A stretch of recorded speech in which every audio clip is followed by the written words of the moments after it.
the moment our fellow geeks, dweebs, nerds, and other unfortunates have been fervently waiting for has finally arrived.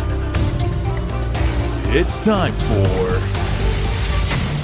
TMI, Confessionals of the Nerd Kind. And now, your hosts,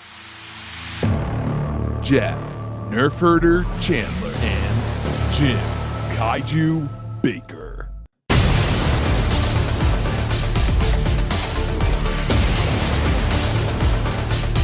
And now, let's get on with the show. Here is TMI.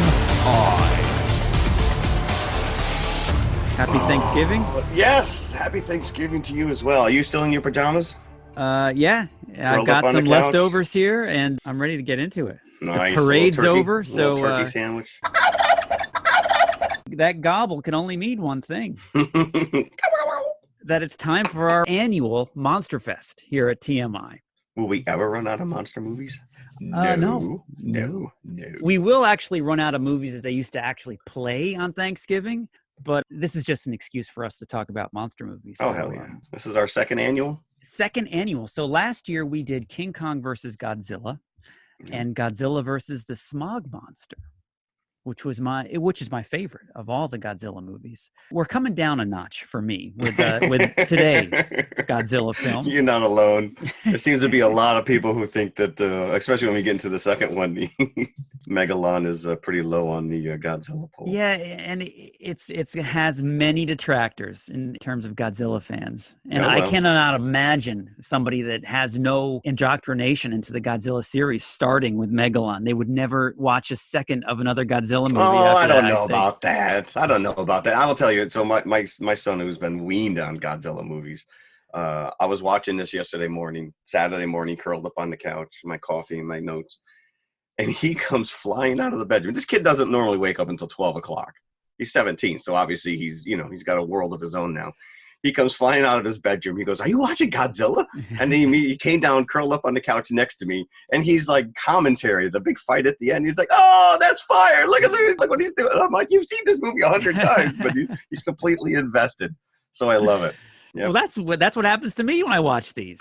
Yeah. It's just like you deny how bad they are immediately, and you just get into your brain at the door. Yeah, and you just go.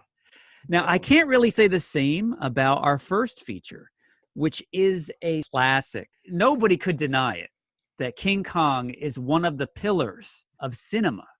Yeah. Period. Not of monster movies, but of cinema. Period. I'm going to use the word groundbreaking way too many times in this episode. So prepare yourself. And it's a shame, I don't have this on my 5 bucket list. I wouldn't give it 5 buckets, but I will not argue with anybody that would give it 5 buckets. It's a little long. It is. It takes a while because as a kid, you just want to get to the monsters. As our estranged partner Mike would say, "Give me the boom boom," is what he. Give me the boom boom. Well, that's even as a kid on Thanksgiving. I used to love, because for whatever reason, I always equate Thanksgiving with Moby Dick. Yes, and you've mentioned that before. Yeah, Moby Dick. I just absolutely enamored with that movie, but it's a slow slog getting to the whale parts. But I was in knowing what was coming. I don't know if I've ever seen that black and white Moby Dick. Did they actually have a full scale whale that they built for the? It wasn't. Film? I mean, there's a scene at the end when Ahab is obviously hogtied to the side of the whale, but it wasn't a full scale whale. It was. Right. Was it like Rainn Wilson on the side of that whale that's about to be chomped down by the Meg? Yes, kind of. Yeah, basically. It's a megalodon. Just an excuse for me to say that. When you said Rainn Wilson, I immediately thought Rebel Wilson. And I'm like, Rebel Wilson tied to the side of a whale. I don't remember that from Pitch Perfect. Yeah. That was the 4. They're coming out. For those who did not listen to our first MonsterFest episode, let's set the stage here. Those that did not grow up in the 70s, early 80s like we did, Thanksgiving often meant more than just the meal and family to us. Thanksgiving and Black Friday were the days in our area, in the New York area, that WOR-TV played a King Kong triumvirate of movies on Thanksgiving Day. Thursday afternoon, see 3 of the screen's greatest thrillers, starting at 1 with the greatest of them all, the one and only original King Kong. Then the action continues with The Son of Kong, followed by The Mighty Joe Young, a classic tale of Beauty and the Beast. A full afternoon of action and adventure. Thursday afternoon at 1.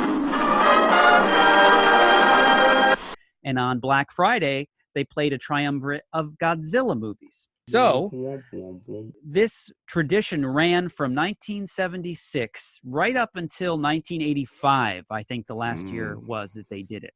And then, by then the VCR boom had really taken hold, and you started to see less and less of these movies on TV because people already had them on tape. So why watch it on TV when you can just watch it whenever you wanted to? Yeah, because you could just record it. Yeah, so the ratings weren't where they used to be as the 80s progressed on these movies that reran on TV. We were off from school. They really ran these movies for the benefit of the kids out there. And the young at heart, I should say, because a lot of the times some adults sat in with me, especially during the King Kong day.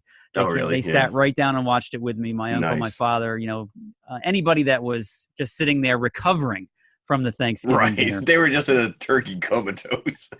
They were just going to watch whatever was on there. The tryptophan is kicking in. I equate Thanksgiving with monsters, so I can't think of it anymore. Oh, you met my family. Yeah, many of you, especially since the 2016 election, may feel the same way. So there you have it. So yeah, like I said, Thursday was King Kong Day. And of course, the anchor of King Kong Day was the original 1933 RKO classic, King Kong. Eighth wonder of the world. Eighth wonder of the world. And usually they would play along with it Mighty Joe Young and Son of Kong. Mighty Joe Young, I'm still a fan of. Son of Kong, not so much. No. It is a pale imitation of the 33 original. And when did Son of Kong actually come out? 33. It came out the same year. It came out the same year? The same year. What? Boy, they really jumped on that. They rushed that out because King Kong, we'll get into it, but King Kong was released in March of 33. So it was relatively early in the year. And it made an impression immediately. I can't, to be an audience in that day and age, this is like unlike anything they probably ever saw on screen before. It's true. Yeah, it's true. Although we'll talk about the effects a little bit later on. So, and what it might have been to be a moviegoer back then and watching this thing. But anybody not familiar with the story of Kong, where have you been? But I'll go through it. That's what we're here for, right?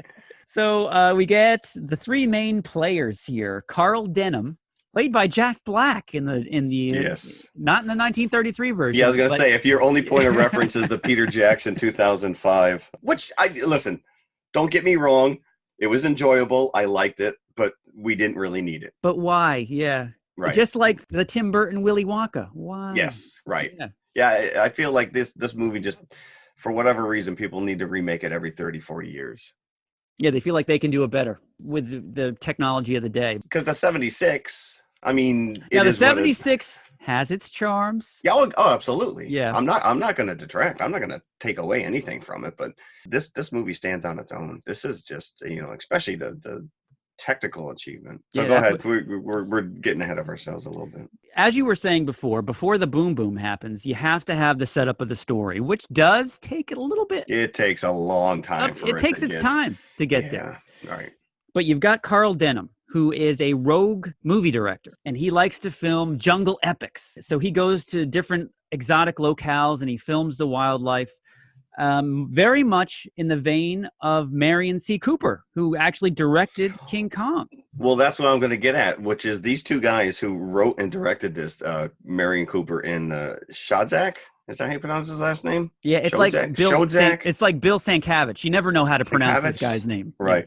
So, but these are almost like autobiographical accounts because these guys were crazy, like adventure-seeking cameramen that would go out into the wilds of India and film tigers chasing after them just to get that thrill. Because, Right. you know, there's a lot of stuff that they brought to this movie Yeah. because they were obsessed. He was obsessed with gorillas and Komodo dragons, both like almost bordering on mythological creatures at that Right. time, because, you know, the mountain gorilla wasn't even discovered until like 1950, or at least it wasn't discovered. It was proven that they exist. It's kind of like, you know, someone out in the Northwest is like, you know, I see a Bigfoot every day, you know? Oh yeah, sure.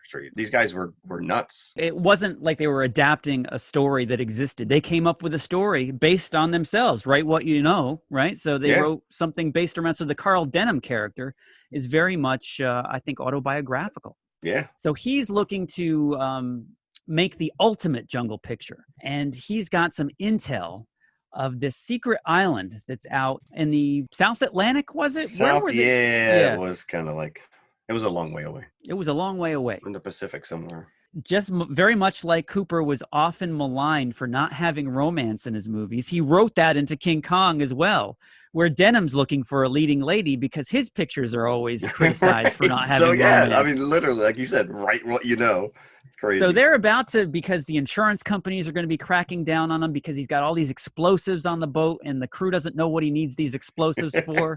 And so what is this guy? Question, right? Yeah. Is this guy a munitions expert as well as a movie director? Where does he get these explosives from? And these newfangled gas bombs of his as well. So he has one night before they're embarking on this journey. So he's got to find a leading lady. And who does he find trying to steal some fruit off of a fruit stand on the street in New York City? Ann Darrow, played by Fay Wray. Fay Wray. And she's a down-on-her-luck actress, and she's got no other options, really, but to either go to the homeless shelter that night or go off with Carl Denham. And as he assures her, no funny business. Don't worry about me. I'm on the up and up. Yeah. Just don't look at the explosions. And yeah. Now, does everybody have to talk in the 30s, like with a higher octave? Guy. Yeah. Yes. With their pants pulled up to just underneath their navel or their nipples. Like Peter Lorre. You know? Yeah. We're going to Skull Island. See? Yeah, right. The over enunciation is just a little. Well, that's just when talkies came in, so you know, I guess they're like. And then you have John Driscoll, but they call him Jack throughout the movie. Yeah. So we got Denham, Driscoll, and Darrow. We couldn't come up with another last name that didn't have a D in it. Well, you had Charlie, the cook, right? Charlie. I'm surprised this character wasn't called Ding Dong. That's just following through to its logical conclusion here. Then now we have the setup. We have our crew, and they're on their way to this uncharted island because Denham has this intel from a Norwegian captain, I think, is how he explains it. Yeah, it's kind of a throwaway line just to get him there. This Norwegian captain picked up a stranded boatload of natives, and he gets a story from them. How he understands them, I don't know. Right.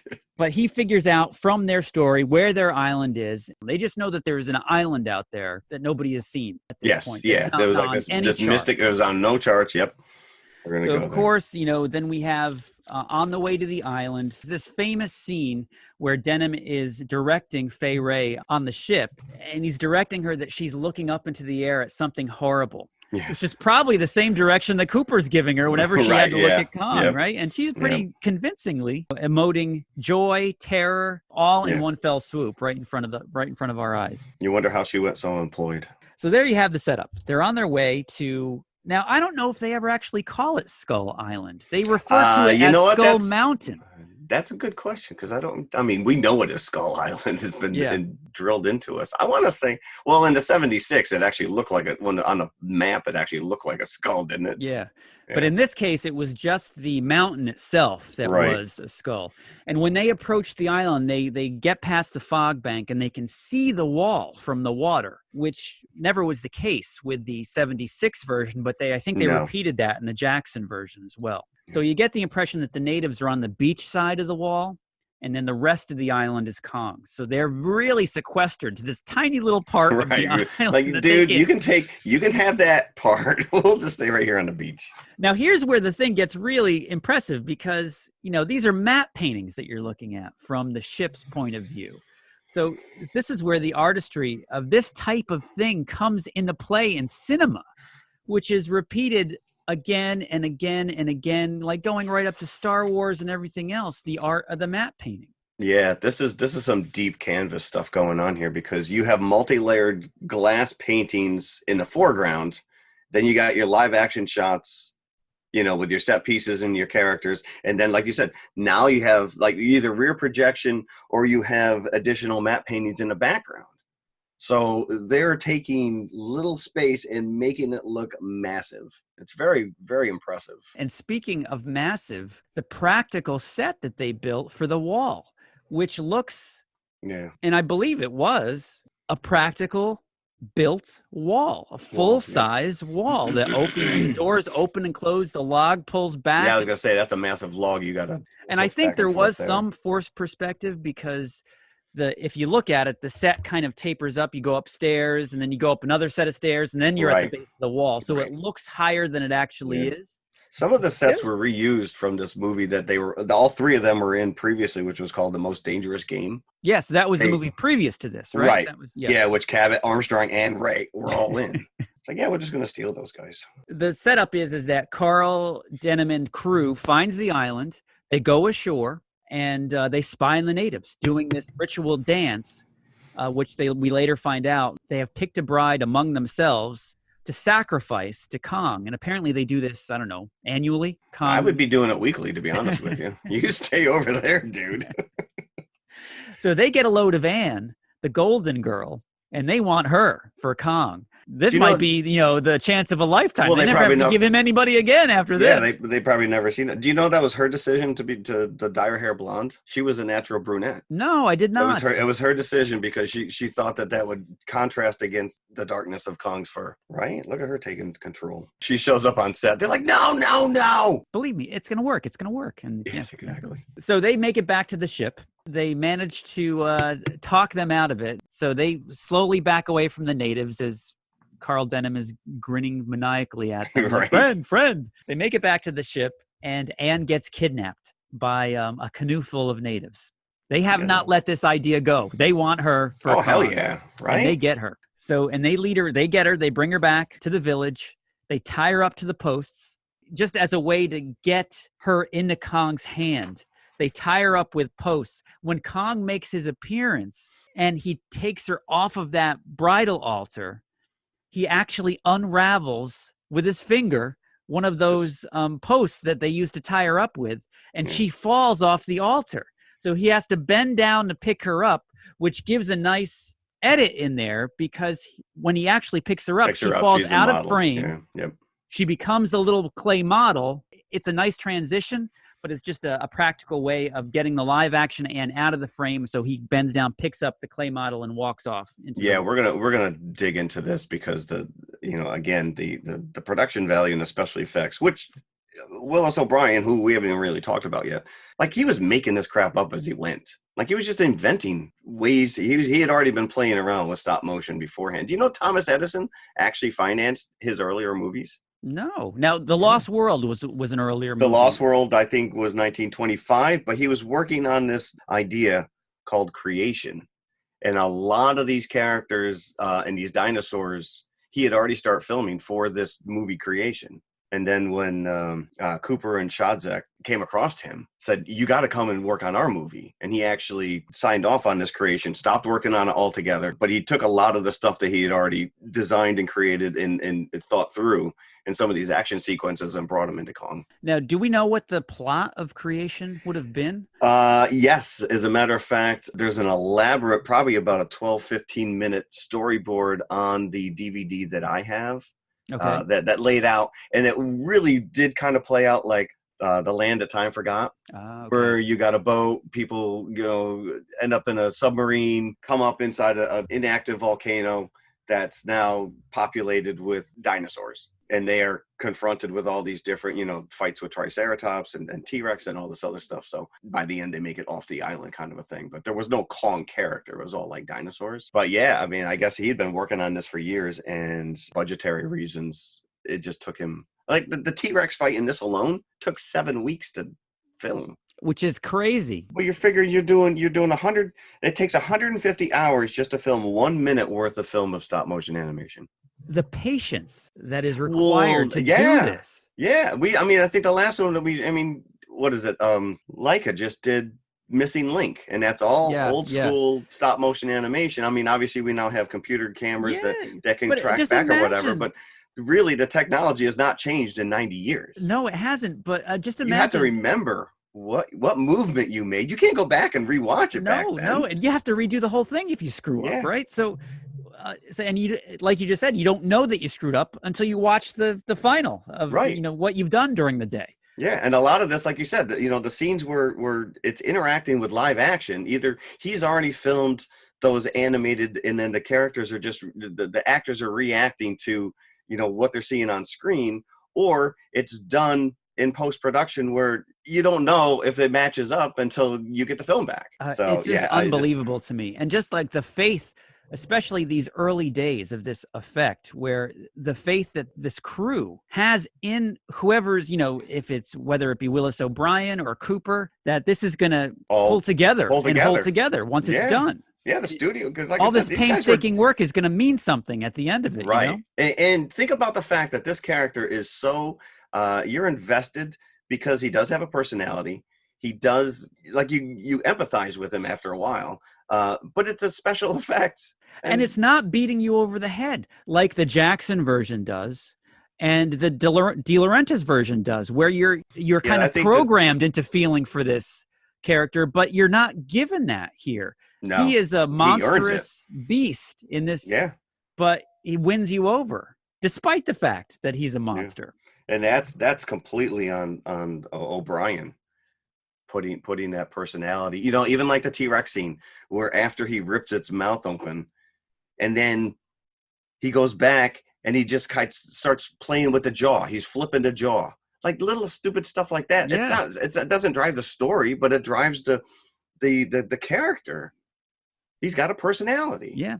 And this movie, is just much like the way that you just described how creation would have been. It is jam-packed with dinosaurs because once Anne is taken by Kong and the crew members make it to the village and they, a small group of them go into the woods to track Kong and try to get Anne back. As soon as they leave that wall, they're attacked by all sorts of dinosaurs before they even make it to Kong. Right. And that's, as a 6-year-old kid, like, that's what what 6-year-old kid does not love dinosaurs? Right. Even a brontosaurus, the most placid of all dinosaurs, becomes, a vicious meat eater in this movie. Well, when we were kids, I remember specifically in one of our books, we were taught that dinosaurs were heavy and massive, that they couldn't even support their own weight, so they had to live in swamps. So, just in the course of our lifetime, how much we've learned about these creatures that lived millions of years ago. Now you go to the Museum of Natural History and the T-Rex has feathers. It looks like it's like the T-Rex has like an animal wig now. It's the animal from the Muppet Show is the T-Rex. I thought you looked more like Trump, but that was just perfect day. Perfect. My Trump actually sounds like John F. Kennedy, but there's no other better dinosaur than me. Yeah. I am a genius. Hands. I got big hands, small hands. You know what I love is whenever a dinosaur chomps on one of the sailors, the high-pitched screams of the sailor. Yeah. Wow. You're going to tell me you're going to be like, ow. I'd be screaming like a little schoolgirl too. And that's what we talked about last week when we were leading into this, which was some of those scenes where where Kong is chomping down on people, horrified the moviegoers. Yeah. To the point where they cut them out. Maybe not so much horrified moviegoers, but horrified the Production Code Administration. Is that what it was? Because, it made it into the theater. It did initially, yes. Right, he's stepping on people. He's chomping on people. There's a couple times where he just kind of throws people away. So let's get into it. The crew members find Kong, and it's that iconic log scene across the ravine. Yes. Where Kong makes his way across this log with Anne. Does he have the fight with the T-Rex? No, it's afterwards. It's before the T-Rex. Yep. So he goes across the log. Jack makes his way across. The rest of the crew starts coming. And then Kong shows up because he hears them coming across the log. He dumps them all off the log one at a time. And again, they shriek and volley down to their death. And you see all like these dummies falling. Yeah.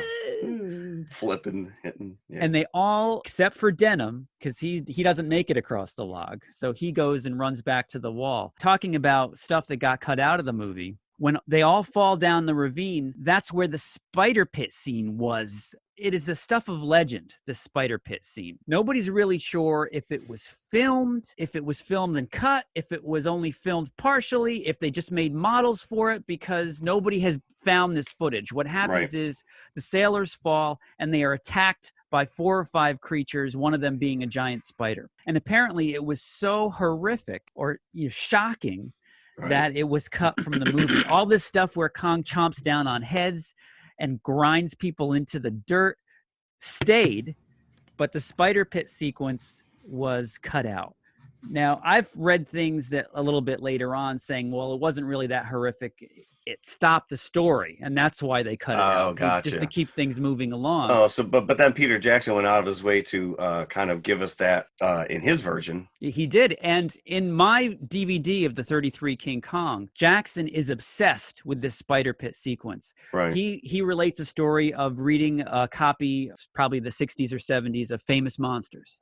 And in one of those issues, there was an article about Kong, and they had a still photo of the spider from that cut scene. That's all takes, right? So Peter Jackson took it upon himself, as they were, preparing for the Kong remake, to restage that spider pit scene in stop motion, and they put it as a bonus feature on the DVD that I have. Yeah, because that's something interesting I saw, which was that he went back and he recreated some of this stuff using puppets, only because there was really no behind-the-scenes footage. They didn't, the production of this was really kind of shrouded in mystery, and they didn't want the movie-going public to know that the leading actor was 18 inches tall. Right, yeah. So it was, like now we're absolutely flooded with every little aspect of how a movie is made. You buy the Blu-ray and there's a 3-hour documentary on there. Every little aspect of, the production notes, the sketches, the concept designs, character designs, behind the scenes footage, and none of that exists. So he went out of his way. Like you said, he was so obsessed with that stuff that he went back and he actually recreated a Kong model puppet with rabbit fur and everything, and filmed sequences just so people truly understood how this movie was made. Going into that, how they didn't really take any on-set photos or anything. You can't even find an interview with Willis O'Brien of him talking about this around the time of Kong. Which is sad, because this guy is the forefather of everything that we've seen since. Yeah. Really. I mean, he actually owns a patent on the production motion picture end of it, as far as this. I think it has something to do with one of the optical printers and the rear screen projectors. Okay. But yeah, like I said, he was making this shit up as he went. Yeah, but as you were saying before, just the detail that goes into this thing, that T-Rex scene alone, where you have not only the stop motion figures that are being manipulated, but you've got that foreground of glass with jungle painted on it. Yes. You've got actual little mini foliage in front of the glass. Yes. Yeah. You've got a matte painting behind the models, and you've got the foliage, in front of them. And then in some scenes, you have a live plate of Anne on the tree. With the live actor. That's all in camera. That's crazy. It's insane. And to nobody have all would that do work that now at the same time is it holds up to watch this thing. Obviously it's not a movie, with it does look dated. Yes, of course it is. It's almost 100 years old. But the technical achievement cannot be underestimated at this. No. Spoiler alert, it's black and white. Yeah, like you said, it is the pinnacle of film, that everything came together, and that it just not just that, but the story. How many times has this Beauty and the Beast story been retold? Because of this movie. Because of this movie. Yeah. Getting through the plot, if you don't know already, they find Anne. Jack brings her back to the village. Kong comes chasing after them, busts open the doors, comes through, and that's when the grisly massacre occurs. When Kong comes through those doors and he starts attacking the village, that's when he's chomping down on the villagers. That's when he's grinding their heads into the mud. Now he's pissed. Now he's upset. Yeah, and they're throwing spears at him. That doesn't help matters any. No. Till Denham and his men knock him out with one of their gas bombs. You don't see how they get him to New York, but apparently it's kind of like the King Kong versus Godzilla, where they put him on a raft. There's a throwaway line where they're going to set him up on a raft behind the ship and get him back. It's like you never really figure out how Indiana Jones got from point A to point B when he's on the outside of the submarine. You just buy into it. You're like, all right, they got him home. Obviously, in the 76, they stick him in the oil tanker. In the oil tank. So there's a little bit of explanation there. Yeah. Yeah. But the next thing you see is they're in the theater in New York. And you know what's funny is that even at that point, Anne and Jack are still treating Kong like he's a monster. They're not guilty that he's there. You know, Anne is talking about how much money they're going to make with Jack backstage before the show starts. Well, she was a starving artist 2 weeks prior. So. Yes. So the show starts, and of course, the photographers are taking pictures of Anne, and Kong thinks that they're pushing her around. So and then he's getting mad because the flash bulbs are going off in his face. He breaks the chains. The theater freaks out. They get up out of their seats. They all evacuate the theater, and Kong busts down a back door, and he's on the streets of New York now, and he's looking for Anne. And there's this horrific scene where he climbs up a building, and he takes a woman out of a bedroom looking for Anne. He's holding her upside down in his hand. He sees it's not her, and he just drops her. And he's like 10 stories up. Yeah. Just like my last boyfriend. You men are all the same. So an interesting side note on that train attack, they added that after the fact because when they were done filming, the movie came in at 13 reels, and that was considered bad luck. Oh, really? Yeah, so they actually added that attack scene of the train just so they would have 14 reels. And that's a great scene. That's one of the most memorable scenes in the movie. Yeah, I'm going to say right now, the mixture of live action and animation in the New York City sequences are flawless. Now, let's talk about this. Now, you may know how they did this, if this is a mix, but when you see Kong scaling the Empire State Building at the end, and it's that long shot of the building, and so you see the whole thing on your screen, and you see the little Kong going up there. Is that a real shot combined with a little miniature of Kong? It's I believe they used a chimpanzee, but I think it's a model. What? Yeah, really? Like an actual chimpanzee? Yeah, they used an actual chimpanzee at some point in that scene. But it's a real shot of the building. I think it is. Right? Yeah, I think it's probably a plate. Right. I can't really answer that question, but I do remember that there was a real chimpanzee employed at one point during that sequence. I looked at that scene for this viewing of it, and I couldn't tell.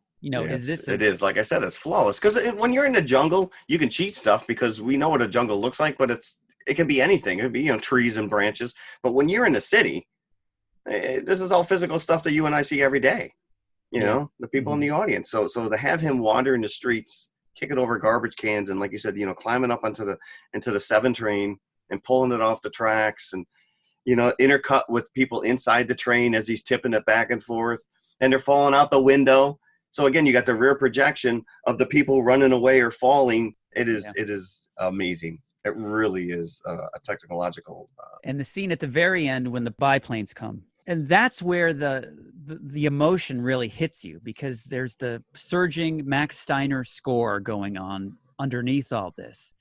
And every time they come down and they take shots of him, he's feeling where they're shooting him and sniffing his fingers. Like, he's never experienced this before. Yeah, sure. And like this level of pain before, probably. Yeah. So that's really where the emoting starts, because they don't really portray him as a sympathetic creature until the end of this movie, when all this emotion, and like you realize he's there, a fish out of water, against his will, and this is his last stand. And I don't know if that was the intent, but that's what is delivered here. That this is how we all feel suddenly this greatly sympathetic character, and he's trying to usher Anne out of harm's way as these things are shooting. And she's him. actually trying to get in front, kind of to stop them from fighting or to shoot at him. But Cooper and Shadzak had cameos in that scene. They were the pilot and they were the pilots? gunman, one of the pilots and gunmen. Yeah, well, that was one of Cooper's pastimes as well. It was as a pilot. So it was a pilot, yeah. Yeah.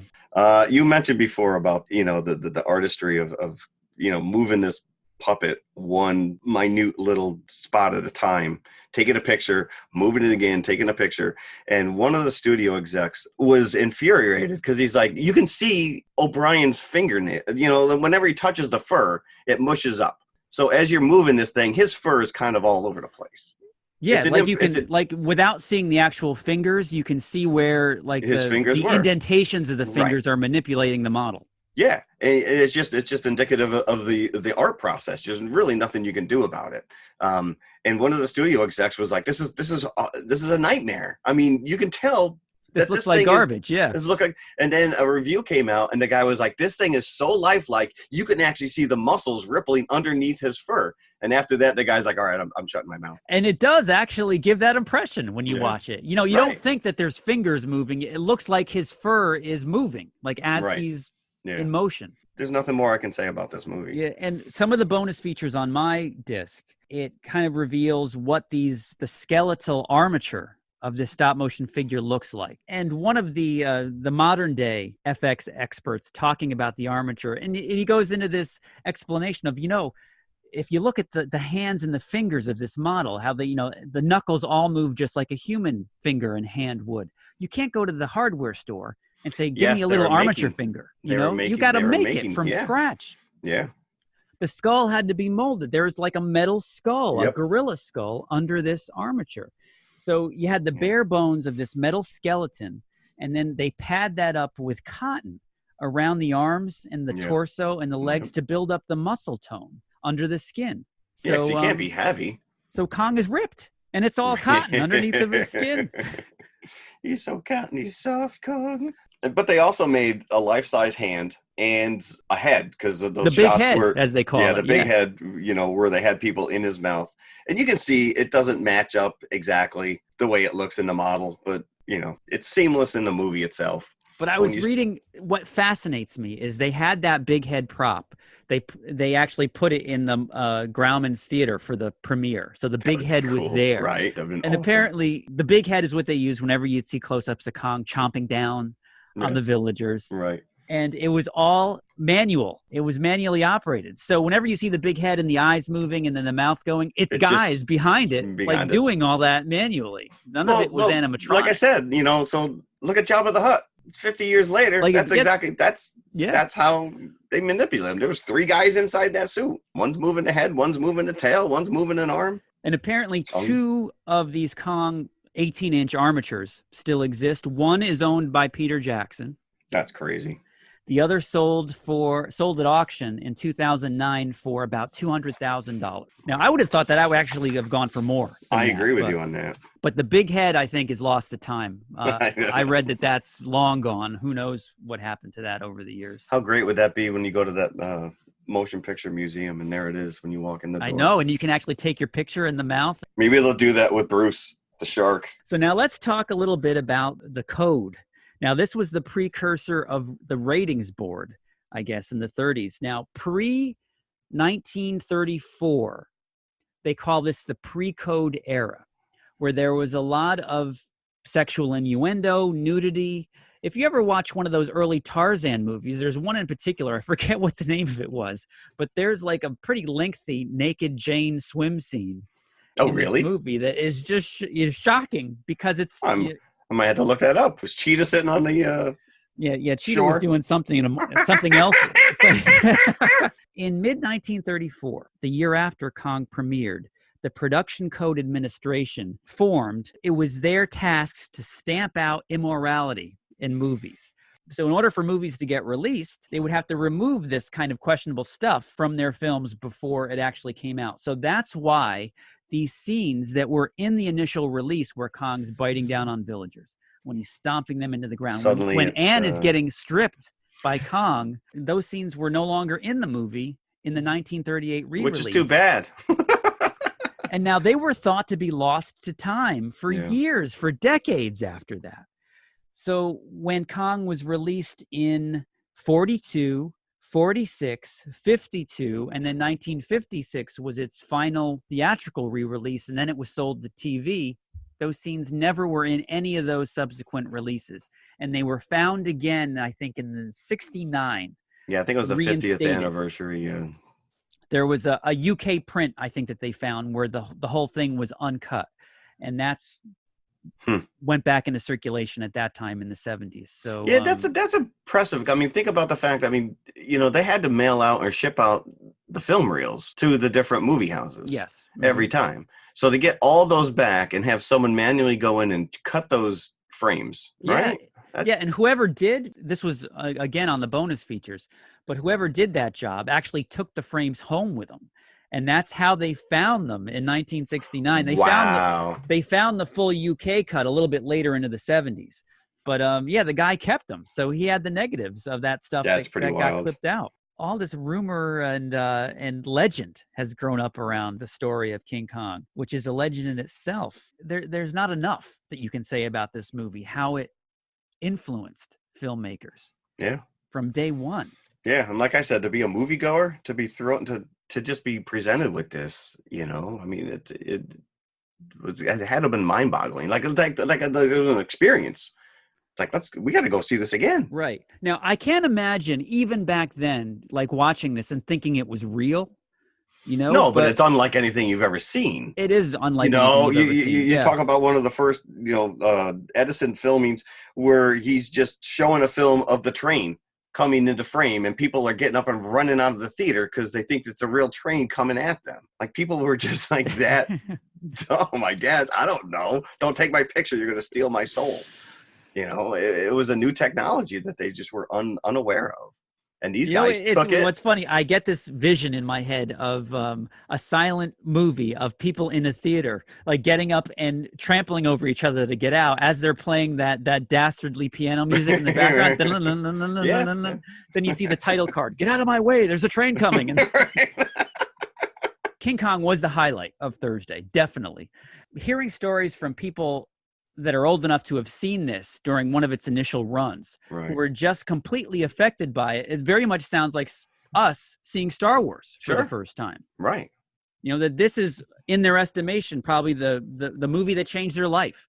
And you can say that maybe about, definitely about Peter Jackson, because he gives that up. He says that to anybody who listens. But, it equally affected Lucas, Spielberg, anybody else cannot deny their influence by King Kong, which is very much the father, I think, of all modern sci-fi horror genre type movies. Well, even Ray Harryhausen. I mean, when he was a kid and he saw this, what he saw, what Willis O'Brien had created, and that was a lifelong obsession with him to follow in those footsteps. Yeah, I mean, you're right though. That's the Star Wars of the previous generation. Yeah, I'm gonna think maybe Wizard of Oz after that in '39. Like, what other movie? I mean, Gone with the Wind was a big movie, but it wasn't like life altering. Right, but even Wizard of Oz took a long time to kind of catch on. I don't think it was a major hit on initial release, but Kong was. So I think that took the public imagination immediately. I could, that could be argued. So anybody out there that wants to differ with me on that. Well, I do. My great aunt would always tell a story that every time Wizard of Oz was re-released, she would take her kids, and it was like family event. Right. So. But I was looking at some of these stats that Kong was released on March 2nd, 1933. Unprecedented. It opened at 2 theaters simultaneously in New York, at Radio City and at the new RKO Roxy, which was right across the street. It played 10 shows a day at each theater. And for 4 straight days, all 10 shows were sold out on each day. So it set an indoor attendance record. Budget was $672,000. Adjusted to today, it was $13 million. So still peanuts. And it made, in 1933 dollars, $5.3 million. So it made quite a bit back on its budget. But who knows how much it's made over the years. I was going to say sales, subsequent re-release, subsequent re-releases, being sold to television, all this. Even watching this as a kid on TV, you knew the gravitas, the weight of this movie, and what it meant to other movies that were contemporary that you loved. Right. That you were watching history here. Yeah, this probably was the oldest movie we ever watched. Yeah. As a kid, gladly watched it. Gladly. Oh, hell yeah. Yeah. You couldn't wait to see not just Kong, but the dinosaurs in general. So again, I said earlier that I wouldn't really give this 5, because it's not I don't hold it personally in high regard, but I can totally understand those that do. From artistic. In my own estimation, I'd give it 4.5. It's right under 5 buckets for me. I would say 4.5 buckets. Yeah, I agree with that. It is a marvel. It is an achievement. It is. But having said that, King Kong was still for me at least, just a precursor to Black Friday and Godzilla. Now, before we get into Godzilla, I do realize that we have IP, intellectual property out there. But what I'm about to share with you now are some long defunct organizations. One thing now, Jeff, I don't know what your familiarity was with WOR as a kid, but in between the Godzilla movies and the King Kong movies, there was this one commercial that I would always have to suffer. And it was Phil Rizzuto on the Money Store. That's right. Phil now, Rizzuto. Doing some research. Dude, man, that brings it back. Now, right up there with Crazy Eddie. I didn't care what the money store was. I had no idea what the money We didn't store have was. money. That's why. We didn't even know who Phil Rizzuto was. Now, apparently, this was some kind of a mortgage lending bank. Yeah, that is a flashback. Yeah. Wow, that is a blast. But in looking for different things that I might be able to share with the audience here, I came across the Money Store ad. So I want to share this with you. What it was like sitting as a kid watching these movies on TV and then having to look at these commercials in between. Love it. Holy cow, we made it. The Money Store is now in New York State. Hi, I'm Phil Rizzuto with the happy announcement that now New York State homeowners can borrow up to any amount, no limit, for any purpose at all, and paying back in small payments over many years. The Money Store also specializes in business and government-sponsored SBA loans. For information, call the Money Store toll-free. Child world, let's take a look and see. I'm Peter Pan. Child world, everything a toy store should be. Know why I skate through Child World? Because there's so much to see. What a selection. Looking for fun gifts for children? I mean children of all ages? You'll find what you're looking for at Child World. And it's so nice to know that prices are low and shopping is friendly and fun. Child world, everything a toy store should be. So there you go, Phil Rizzuto in the Money Store. But Wow. also, and if you ever listened to our episode last year, our first Monster Marathon, I also shared at that time a Crazy Eddie commercial. Now, I don't know if you know this, Jeff, but this is going down the rabbit hole a little bit. But Crazy Eddie went out of business, as we know, sometime in the 80s. Yep. And not only did they go out of business, but the two owners, Eddie himself and his cousin, were the owners of this business. Eddie was arrested. I think they both were arrested. Yeah, I think they were both on money arrested. laundering. So they were skimming the pot. They were I never knew this until today. My whole You were- childhood has changed. You were this many days old when you learned this. I actually, my first job out of college was on 34th and Madison. And as I'm walking to work one morning, there's a guy, it's in the middle of summer, and there's a guy dressed in a Christmas Santa Claus outfit on the corner, and they were filming one of those Crazy Eddie commercials. Really? Was Yep. it the guy? Was it the It had to the have guy? been the guy, because I don't think they ever had any other guy. No. But it wasn't, it was just kind of like, oh, this another crazy day in New York. Yeah. And I walked to I work. always just assumed that was Eddie, but that's not the case. It was just some actor. I don't Oh, know he his was. name. He was Eddie to me. He was insane. I guess they literally were insane to be doing what they Yes, were doing. there you go. It was money laundering. It was like Breaking Bad. It was a cross between Breaking Bad and that Tom Cruise movie where But he's they were going just to selling Bolivia. JVC camcorders. They must have cornered the market on that crap. A big commercial as well during the Thanksgiving season was Child World. You remember that store that was kind of like a competitor of Toys R Us, and it was mainly in the Long Island area, I That think. sounds familiar. Child World. Yeah. But their mascot was Peter Panda, and he was this guy in a panda suit on No, I roller don't skates remember. that would I don't roller remember. skate through the aisles in the commercials. It was like the poor man's Jeffrey Giraffe. Giraffe. The giraffe was taken, so they had to go with a panda. They had to go with the panda, yeah. That was the only costume they could rent. But that was like an Yeah. unforgettable theme as well from those commercials. Action So, Park was always a big one, I remember. Action Park was a big one. Oh, Class Action wow. Park. That's now the ski resort there. There was, yeah, because there was a ski lift by the Alpine Slide. That's Mountain Park, Something like it's in Mount Yeah, Vernon, it's New in Jersey. Jersey. I It's went in there Jersey. every summer. Yeah, Yep. there was always ambulances on the ready at Action Oh yeah, Park. there's you can go online and there's a phenomenal behind the scenes documentary on these kids who worked there at the time, and just the guy actually who owned that set up his own law office because the crap that they would get away with there is insane. Flashbacks. But yes, Like yes, it. those are simpler times, right? Yes, Simpler yeah. times. Yeah, where you So- could just careen downhill on a concrete bunker. I know, and just keep your knees in, or Yeah, you'll lose your no. skin. So that brings us into Segue. into our second movie today. And now this was an anchor of the Black Friday Godzilla films that they would play. They would always play this. Some other movies would come and go, but they would always play Godzilla versus Megalon. And this usually was the lighthearted of the most lighthearted of the three movies that they would play. Yeah. Well, didn't it? I thought I read somewhere that this fell into like public domain.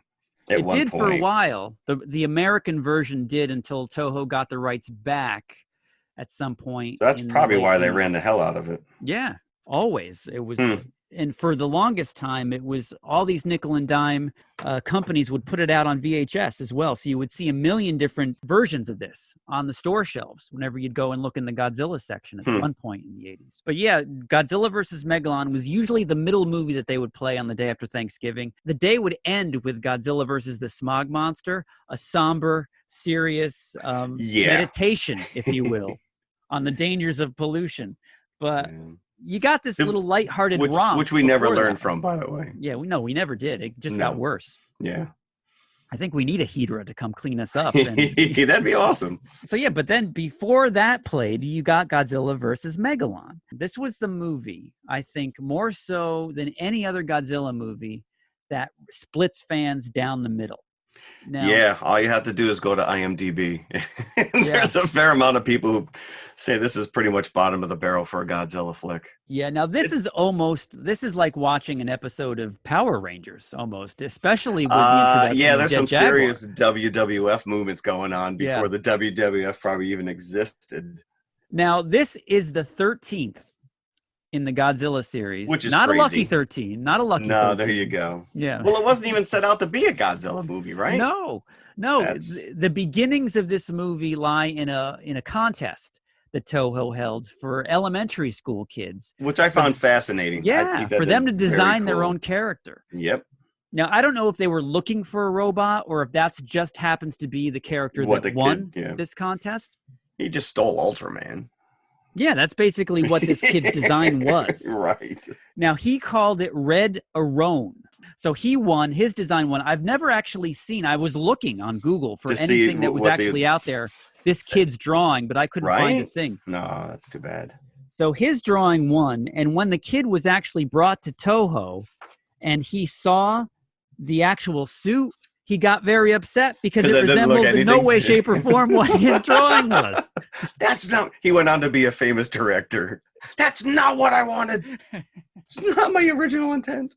This kid has PTSD to this day. every time this showed up at Thanksgiving, he actually hates Thanksgiving.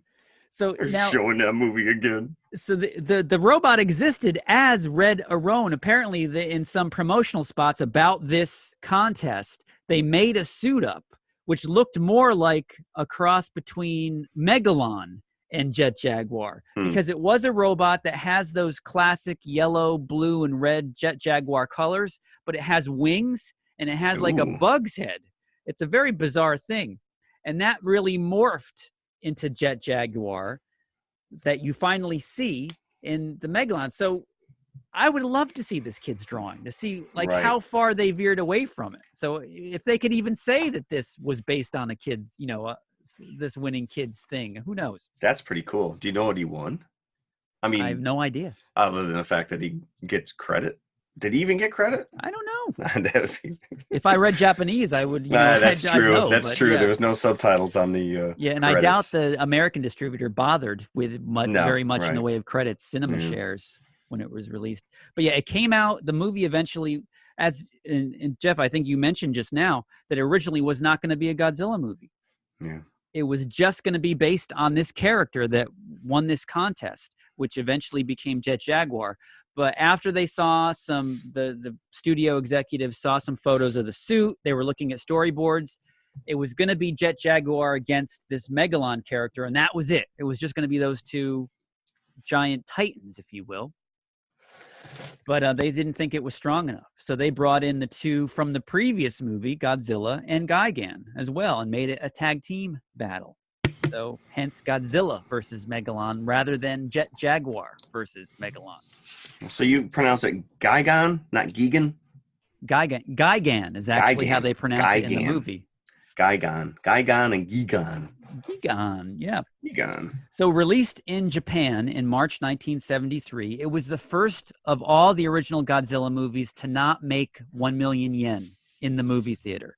So this was the beginning of the end of the Godzilla series in Japan. Now, interestingly enough, it came out in the U.S. 3 years later in the summer of 1976, released by CinemaShares for U.S. audiences, and it was a big regional hit in some areas, surprisingly, Louisiana and Texas, especially. It was a big weird. hit. And of course, in New York, it was a big hit as well. And when I say big hit, I'm speaking in relative terms. Modest. I don't have numbers, but I'm sure it was not like a Star Wars level bonanza at the box office. But we have the characters. Now, this is very, it's bizarre from the get-go, this movie. Not that any Godzilla movie isn't bizarre or preposterous, as some critics like to say. But this one especially, because we're introduced to the three human characters here first. We have Goro and Hiroshi, who are a pair of inventors, machinists. I thought maybe they were life partners. They could be, because they apparently appear to be my two dads. Right. For Roku? Roxxon. Yeah. Roxxon. Rocks off? I thought his name was Roku. Yeah, Mr. Miyagi shows up at one point. Roxxon. Rocks off. That kid was wearing his best Gilligan's Island starter kit. He was. And this kid's shorts were so high and so tight. I think we brought that up last Godzilla movie. His testes weren't dropping anytime soon if he had anything to say about it. Yeah. So, but this starts with one of the most iconic images in any Godzilla movie, is this kid in a lake on this dolphin paddle boat. It's the most bizarre cartoon fish boat. Like whoever made that, it's like the same manufacturer as Witchy Poo's Vroom Vroom. Really, it is. Or like the Monkey Mobile. It's like, what is that thing? Because he wasn't working. It was paddling itself. It was paddling itself. Yeah, it was a mechanized kind of a paddle boat. It was bizarre. And it wasn't moving either. Only in Japan, man. It's nuts. Now, in the middle of him being out in the lake, suddenly an earthquake happens. And so his two dads are out on the beach, and they're sitting there. They're opening a Coke. Sitting on the side of the beach in like a, leisure jacket. And suddenly, there's some tremors. You see some crew members off camera rolling some rocks down the side of the beach. Yeah, that was actually you. You're like, all right, what is going on here? Because you get the explosions on Monster Island. Yeah, because there's a voiceover in the beginning saying that there's nuclear tests going on in the early 70s, and the effects of which can even be felt on faraway Monster Island. Every Godzilla movie starts with a nuclear explosion. Yes. So because of these nuclear tests, whatever lake that this kid is pedaling his dolphin boat in, suddenly cracks open, and all the water starts to rush down this crack like a giant bathtub. And this is actually a very effective special effects. It is very impressive. Actually, that's just Trump draining the swamp. So, but the guy saves the kid with a harpoon gun. Like he's like, quick, get the harpoon, get the rocket. Who gets a harpoon? Who brings a harpoon gun to the beach? To a picnic, yeah. And as impressive as the effects are, you cannot miniaturize water. No, so that's it doesn't matter. That's it's pretty impressive, the explosions and whatnot. But every Godzilla movie, you got to just walk past that. So they rescue the kid. They shoot their harpoon, so the kid catches it. It's a 1 in a million shot, but they make it. They pull the dolphin boat on shore. The kid gets off, and then the dolphin boat floats back out into the whirlpool. And now I'm thinking of the police now. Roxxon, I'm so sorry about your dolphin boat tonight. Roxxon, the Seatopians are going to ride it right. Stop it. All right, you caught me off guard on that one. So then they go back to their laboratory. But it's been broken into. These guys are not having an excellent day. They go back to their lab where they're building a robot. Right. They're somehow baffled. Like, what do the bad guys want? And it's like, how about that 7-foot robot standing right behind you? And the bad guys, they beat them down and run out of the lab, and then they take off. But not before leaving a button that's fallen off one of their jackets that's made of the so what does he do? sand. So he breaks it up into like a chemical, and 10 minutes in, and this movie has a massive explosions, earthquakes, whirlpool, fisticuffs, and a car chase. It's like, what more do you want? I'm in. My Two Dads and Roxanne have a number of showdowns with these two Seatopians. You find out that they're from an undersea, Seatopia. Like a sunken Atlantis. continent, like Atlantis, right? Underneath Easter Island. Underneath Easter Island, and they've been sunk by, was it nuclear tests? The nuclear tests have only happened in the 20th century. So they make some. And why is all the aliens and the bad guys? They're all like the white guys. I know, right? They're the Caucasians. Right, the Caucasians. Yeah. And how the hell did they contact the aliens, anyways? If they were underground for all these years, I know. And never Space had any... Nebula Hunter M is where they got Gigan from, right? Yeah, but you just look them up in the phone book. Yeah, like let's call our friends Space Hunter. We've never Nebula, had Alien human. M. We've never had access to. And the one Seatopian's got like this Popeye sailor tattoo, if you noticed, on his shoulder. So no, but it's the first time that I noticed a Megalon headgear. That he's got the little headbands. The lead guy. Oh, that they are wearing. He's got the little Megalon head. It was like a little toy head on his crest.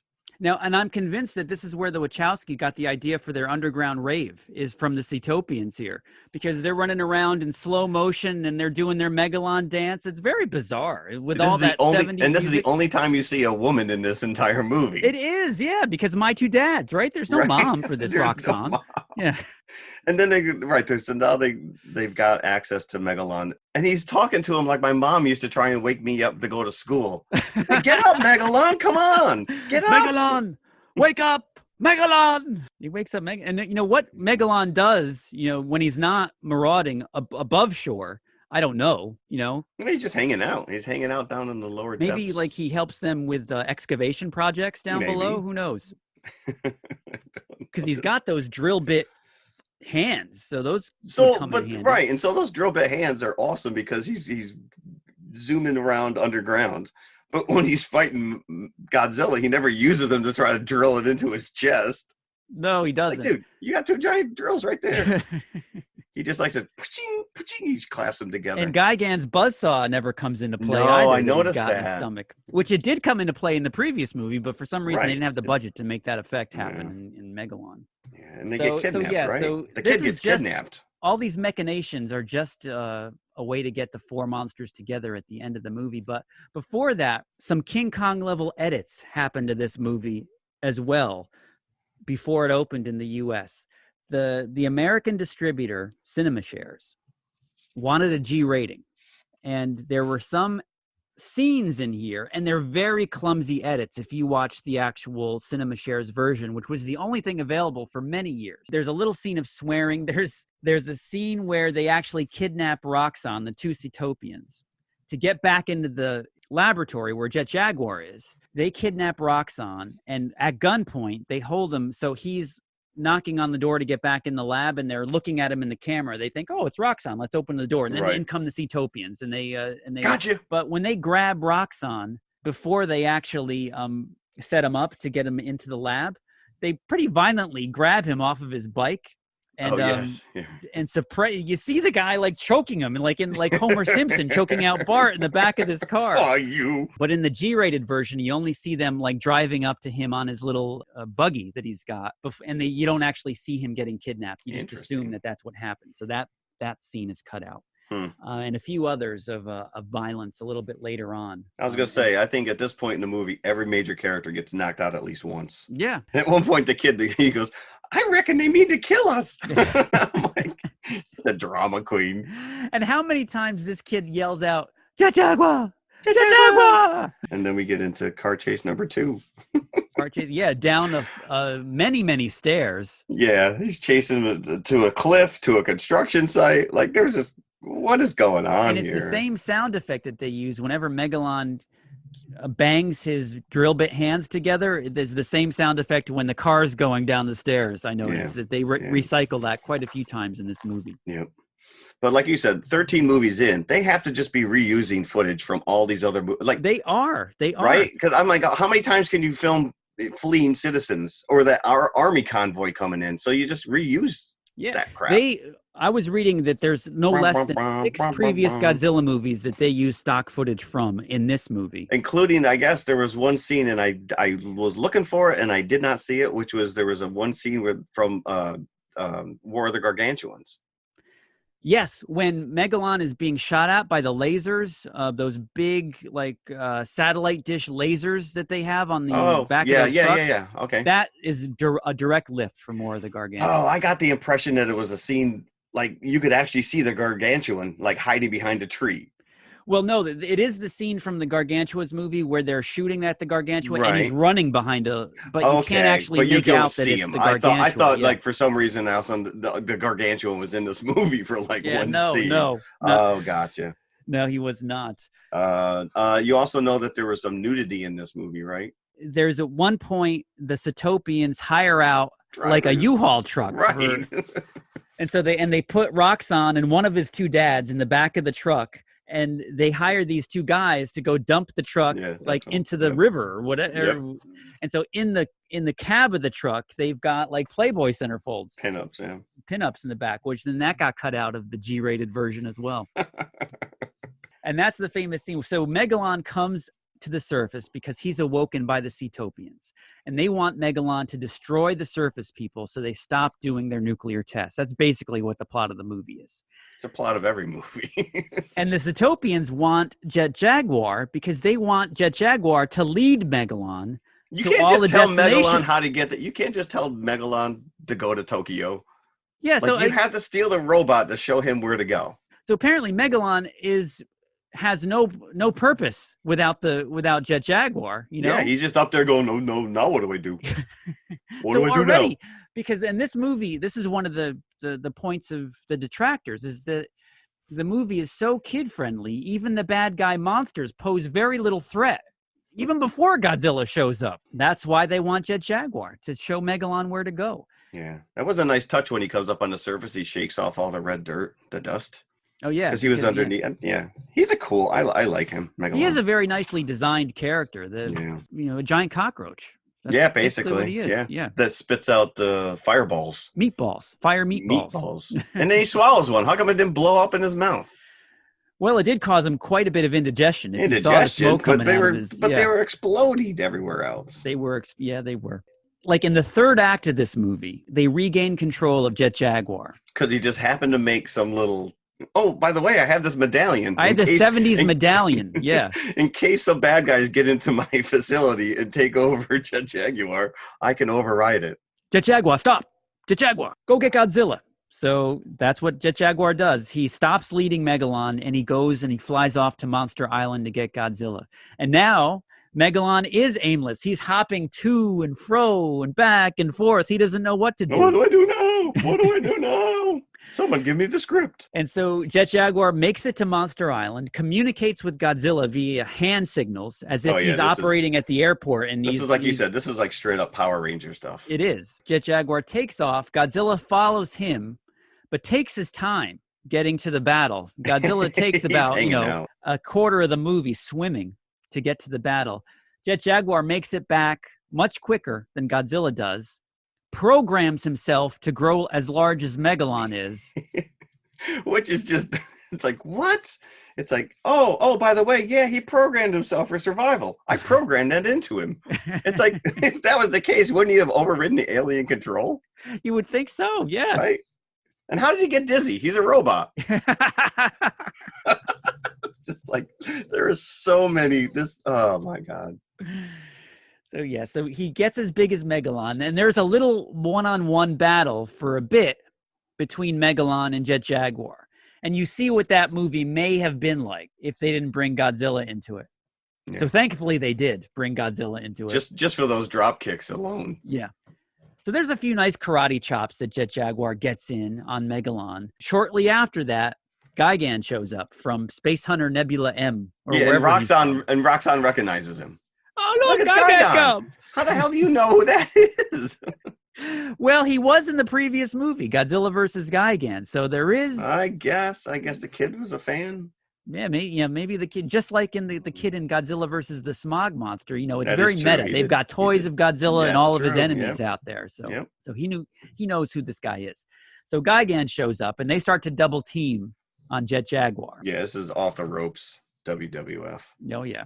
Who comes running into frame but Godzilla? Now, this is one of the most derided Godzilla costumes in all of Godzilla history. I read somewhere where they liken it to Kermit the Frog, the face of this the Godzilla big googly costume. eyes. He's got the big googly eyes. He's got giant eyes. Now, this is funny because apparently with all this Red Aron, pre-production work that they started on this movie before they brought Godzilla into it, it was a very much a last-minute decision to bring in Godzilla and Gigan from the previous film, so much so that they shot this in 3 weeks. They took so much time in pre-production, and they totally threw that out the window and brought in this new story with Godzilla.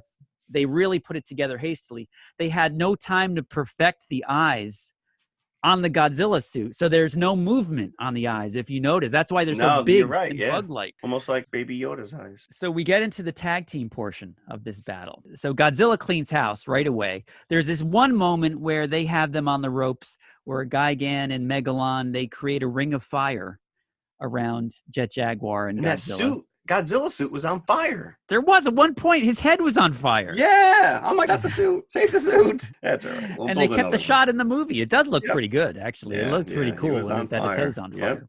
Trapped in a ring of fire. But that the only Johnny Cash song now. Yeah, I know that a whole new meaning comes to that song. So that only puts our heroes on the defensive for just a few minutes, because then Godzilla gets on Jet Jaguar's back. He flies him out of the ring of fire. And then they get the upper hand again. There's this one great scene where Jet Jaguar actually breaks Gigan's arm over his knee. Yeah. Throws him up in the air, and Godzilla blasts him with some atomic breath. And then Gigan's had enough at that point. He's like, I'm out of here. And then he goes off. You know what I thought was amazing was they fought straight through the night, because it actually was light. Like when the humans there were escaping from the alien, and he threw the toy plane at his head.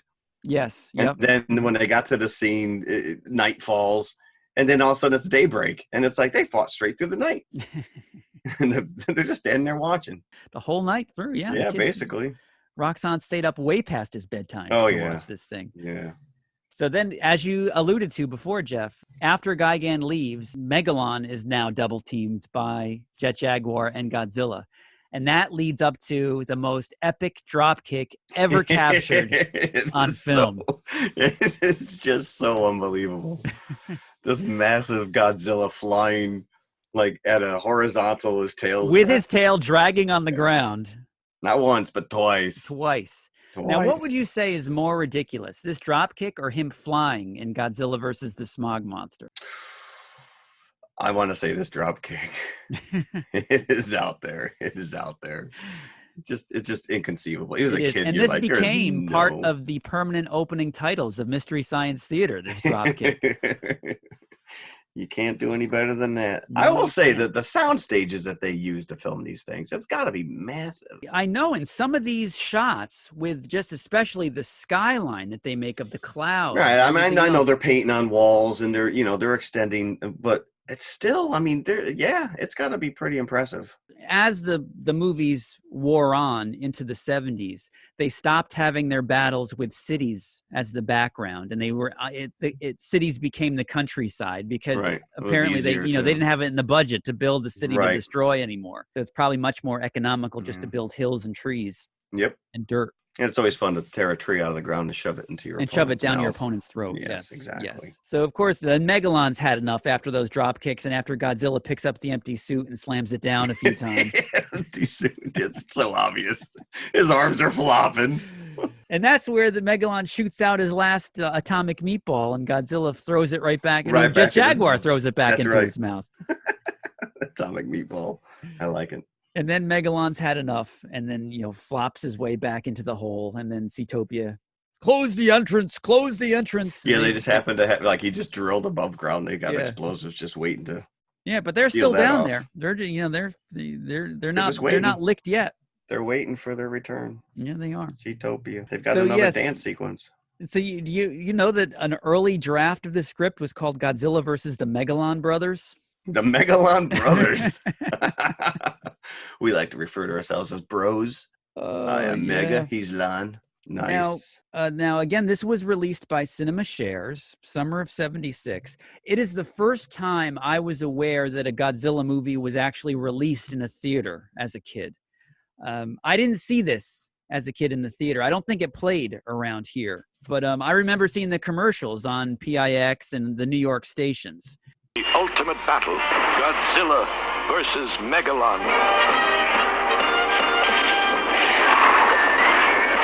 Giant against giant in the most spectacular battle yet. You'll see it all in Godzilla versus Megalon. Rated G. Well, I think a lot of that had to do with the fact that they were trying to jump on the bandwagon of Kong, which came out in '76. I mean, the movie poster actually has them on top of the World Trade Center. Yes. Now, this is interesting because Kong wasn't actually released yet, but there had to have been buzz for it. The poster of Kong on the World Trade Center was and released as early as '75. So iconic. That poster's, I mean, as a kid, you wanted that piece of art. So this movie came out. Yeah, this Megalon movie came out before Kong did, but the poster was already out there. So they tried to jump on that publicity bandwagon by putting Megalon on one World Trade Center tower and Godzilla on the other on one of the posters. Which doesn't happen at all. No, they don't even fight in a city. I was going to say New York's not even mentioned. This was actually reviewed in some New York newspapers back in 1976. The New York Times gave it a positive review. Okay. Vincent Canby, a serious movie critic of the New York Times, called this movie imaginative and funny. And they actually gave a bad review to the original Godzilla back in 1956, which is also renowned as a classic. But yet they liked Godzilla versus Megalon. So there you have it. Hey, there you go. And let's talk about, the stories about the comic book that were released in theaters. Mm-hmm. So when Cinema Shares put this out in the U.S. as a promotional device, they put out a comic book to give out to theater goers coming to see this movie. And basically it was probably printed on newspaper print and maybe 3 or 4 pages, but it was a comic of a truncated version of the story, as if, it needed to be truncated. It wasn't really much to begin with. They refer to Jet Jaguar in this comic as Robot Man. Robot Man. And they refer to Gigan as Borodan in this comic. So apparently whoever wrote this never actually watched the movie itself. That's kind of weird. I did see that, which was in Germany, Jet Jaguar and Mechagodzilla referred to as King Kong. Really? Yeah. I'm like, how confusing is that? I think actually I'm glad that you mentioned that, because any Godzilla movie released in Germany has Kong in the title, regardless if Kong is in the movie or not. Smog Monster was called Kong, was worked in there somehow in the Smog Monster release. I guess he was he was recognizable. Maybe it's like kaiju in Germany. That's that could just be what they say. But yeah, it's just a lot of bizarre stories around this. The most bizarre to me being that this was the only Godzilla movie of its kind broadcast on network TV in prime time. In March 1977, this was broadcast by NBC. It was such a regional hit that NBC in New York broadcast this, and it was hosted by John Belushi in a Godzilla suit. Now, I am just waiting for the day that this shows up on YouTube. I have never seen clips of this myself. It's not on there, really?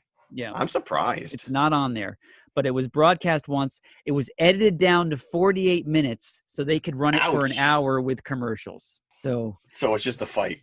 It's just a fight, basically. Yeah, just a fight. Couple car chases and a fight. I wonder if they just cut out the Atlanteans or the Seatopians altogether. Completely, yeah, and that was it. Huh. And just use Roxanne. Well, the song at the end, because as they're walking into the sunset and Jet Jaguar shrinks back down and becomes a household appliance again, I guess. I don't know. He was sentient, and then once his job was done, he's like, all right, I'm just going to go back to being a robot. Yeah, and now they, again, need that little medallion to talk to him where they didn't need it before. But the song, the little song singing about Jet Jaguar, they call him Jim Jaga. Yeah, it's like Jim Jaga. Yeah. Jim Jaga. Yeah. And they're like, yeah. And there's that one part that goes, Gojira, Jim Jaguar, punch, punch, punch. I thought we should end every episode here from now It on. should be, yes. Punch, punch, punch. Yeah, if we were visual, we would end on a freeze frame every episode, I think. Yeah. Midair freeze frame. Midair freeze frame with We'd all do the high five jump. Yeah. Yep. On Black Friday, every year, this kind of just whet your appetite, this movie, for what was to come, meaning Godzilla versus the Smog Monster. But this has its own merits, it's goofy. It is goofy. That's the one thing. When you have 37 movies in your franchise, not all of them are going to be. No, they're not all going to be winners. Worthy. But I like the fact that they I guess it, it's goofy, silly. You want your serious Godzilla, you can watch some of the other ones. Yeah. And the Jet Jaguar character is very bizarre looking. He's got that kind of like that Green Goblin grin. Yeah, I do like the little things that come out of his antennae that protrude from his head, his helmet. Yeah. It was cool. Yeah, it is very Willem Dafoe Green Goblin-esque. Right. You kind of wonder if they took Willem a cue Dafoe from this. is illegitimate. Sam Raimi has watched Godzilla versus Megalon. You know that he has. Yeah, so sure. maybe he was influenced. Exactly. Yeah, Maybe you never know. And Godzilla does kind of look like Kermit the Frog in this movie. But, but he's Godzilla. That's right. You knew who he was. Yeah. At one point, I was severely disappointed. I thought, is he ever going to use his atomic breath? But he did eventually. As a Godzilla fan, I'm still giving this 3 buckets. That's where I was going to go. It's enjoyable to watch. It's silly. Yeah. It's you put it in context of what we're trying to get done here, which is just recapture as a kid sitting watching this stuff. Again, it was appointment television, so they only played it once a year, and if you missed it while they then you missed it for another year, so you had to sit there and wait for this thing to come on, and you had to sit through commercials and everything. And as we discussed, sometimes even though you didn't really know it back then, the commercials stick with you just as long as the movies do. Yeah. My mother used to be mad because there was a commercial. Do you remember this? It was my brother and I used to sing it, and she'd be like, "You don't know what you're talking about." It was a VD. VD gets around. Do you remember that commercial? Yes. And we used to sing it. It was so catchy. And she's like, "You have no idea what you were talking about right now." I haven't thought of that for years. That jingle ingrained in our brains. Didn't stop me from having unprotected sex. When was that? I've got to look that up now on YouTube. Maybe we'll put it on the Facebook page. Someone's got to remember that, right? You can find these commercials on YouTube, so maybe it's there. Who knows? Oh, no, it'll be stuck in my brain again. Yeah, I know. I'll be working tomorrow. And thanks. Humming along. Gets around. And on that note. Yes, I hope you've enjoyed this nostalgic look back. Yes. So I guess next year we're going to have to start breaking ground on some new. Yeah, or maybe we could do Mighty Joe Young next year. Oh, we could. Yeah. I'm in. I'll do that. And we have not yet done, because the other movie that they always used to play was Godzilla versus Mechagodzilla with King Caesar on the day after Thanksgiving. So we haven't done that one yet. So maybe we'll revisit. All right, we got one more. Cool. So awesome. Hope you've enjoyed. So next week we're hoping to see Jojo Rabbit. Jojo Rabbit. It's it's not I still got my theater playing Joker, and this movie's already kind of come and gone, so I might have to dig deep to find blink and you miss it. It's like Regal is showing it for one day in a lot of theaters and and gone again. It looks like it's a very niche kind of quirky movie. I don't know, has it found an audience? Yeah, but it's being lauded. The critics are loving it, so we'll see. What do they know? They also gave Godzilla versus Megalon a positive review. Yes, but more importantly, what are we pairing that up with? Ooh, I've often mentioned this movie on this show, but we've never actually reviewed it. 1941. I'm actually I reserved it in my library a couple days ago. Good. I am looking forward to it. I do remember seeing it. I do remember not appreciating it. But then again, coming off Jaws and probably Close Encounters, what else did I know Spielberg from? And it's probably his only comedy. What else has he made? Like that's a straight up comedy? Yeah, nothing. I don't think he has. I mean, there's a lot of humor in all of Spielberg's work. Yeah, there's a lot of humor in everything that he does, but he's never done like a straight. This is more. I mean, I would think it's listed as a comedy. Yeah, and it's got Belushi and Aykroyd. It's right. Yeah. So it'll be interesting to see it and talk about it. Okay, cool. Yeah. I'm in. Jojo Awesome. Rabbit, 1941, next week. So come on back. Woo! Sounds like a plan. Until Thanks then. for listening. All right. Bye.